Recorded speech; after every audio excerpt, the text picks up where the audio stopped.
ఎవరన్నా ఏమైనా చేశారా అనేది మాకు తెలియాలి సార్. పోలీస్ కస్టడీలో ఉండగా ఎవరైనా ఎలా ఎందుకు చేస్తారు? మీకు ఎవరి మీద అనుమానం? అదే నేను ఎవరి మీద అంటే పోలీసుల మీద అనుమానం చెప్పగలనా? నేను ఇప్పుడు పోలీసులు చేశారని నేనేం చెప్పగలనా? అదే సార్, ఆయన చనిపోయాడు. నాకు 10:30 కల్లా వచ్చి నా దగ్గర సంతకాలు తీసుకున్నారు. 6 గంటలకు ముందు ఫోన్ చేశారు. నేను ఉదయం పెడతాను సార్ ఎందుకని నేను అన్నాను. అయినా సార్ వాళ్ళు వినకుండా నైట్ 10:30 ఆ టైంకి ఫోన్ చేసి ఇంటికి వచ్చేసేసి నేను పెడితే గానీ వెళ్ళమని చెప్పి కూర్చున్నారు. నలుగురు వచ్చారు. ఏం చేస్తామండి, పెట్టాం, సంతకం పెట్టాం. పెట్టిన తర్వాత కొన్ని మార్నింగ్ సిఐ గారు ఫోన్ చేశారు. 6-7 టైం కల్లా ఫోన్ చేసి ఇలాగా మీ నాన్నగారు ఇలాగా సూసైడ్ చేసుకున్నారంటగా అన్నారు. కానీ ఆ సూసైడ్ కాదు కదా, అది నైట్ 10:30కి. అదే అప్పుడు బాత్రూమ్ తీసుకొచ్చిన అతను బాత్రూమ్కి వెళ్ళి దూకేశారు అన్నప్పుడు మరి అప్పుడే మాకు ఇంటిమేట్ చేయాలి కదా.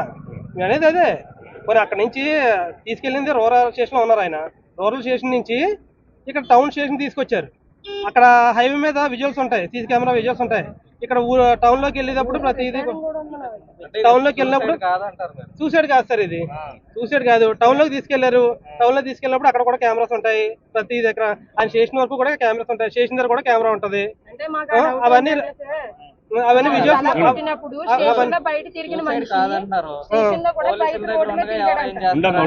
అదే సార్, అదే తెలియాలి కదా మాకు ఏం జరిగిందని. అదే దర్యాప్తు ఆల్ చేయాలి సార్. దర్యాప్తు ఆల్ చేయాలి సార్.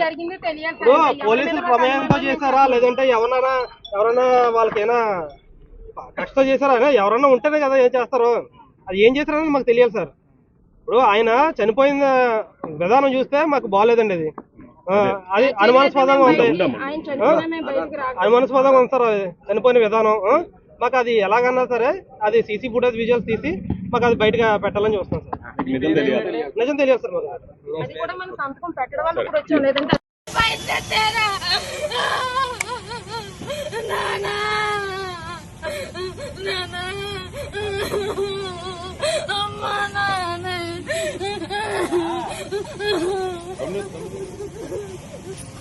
ఇంకా ఎవరైనా రావాలా? ప్రెస్ మీట్ వాళ్ళు రండి, రండి తీసుకోండి. కనిపించింది మీకు కదా, తీసుకోండి. ఎవరికైనా దేనిదైనా బయట పెట్టారా మీరు?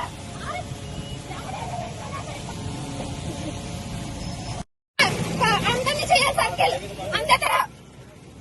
ఇది ప్రూఫ్ కూడా ఇంకా లేదు. ప్రూఫ్ లేకుండా ఎలా చేస్తారు మీరు?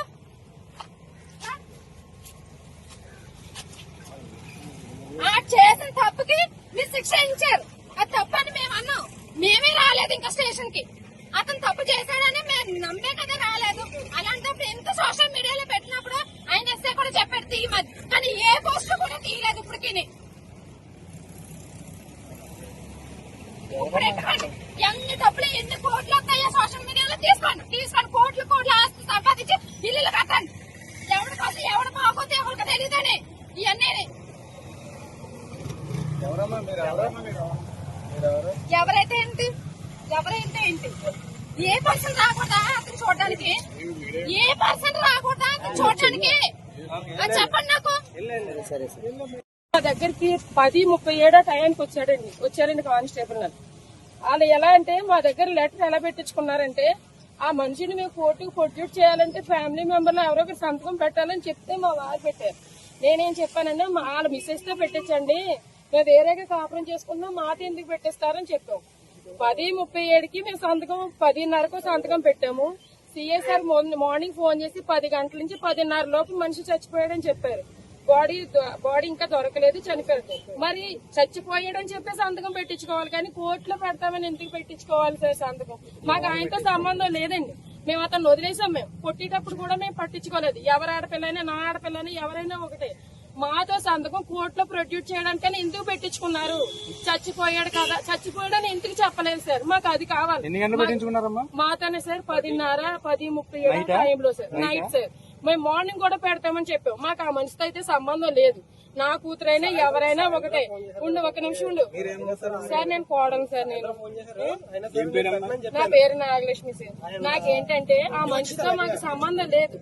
సంబంధం అయితే లేదు. నా కూతురంతా వాళ్ళు వచ్చి మా ఆయన మీద చేసినప్పుడు కూడా నేను ఒకటే చెప్పాను, మీకు ఏం జరిగిందో అన్యాయం మాకు తెలియదు, మీకు ఎవరి మనిషి కావాలా మనిషి వచ్చే వరకు ఆగండి అని చెప్పి మా మామగారు వచ్చారు. మా మామగారు మా కళ్ళ ముందు కాళ్ళతో తన్నినా సరే మేము పట్టించుకోలేదు.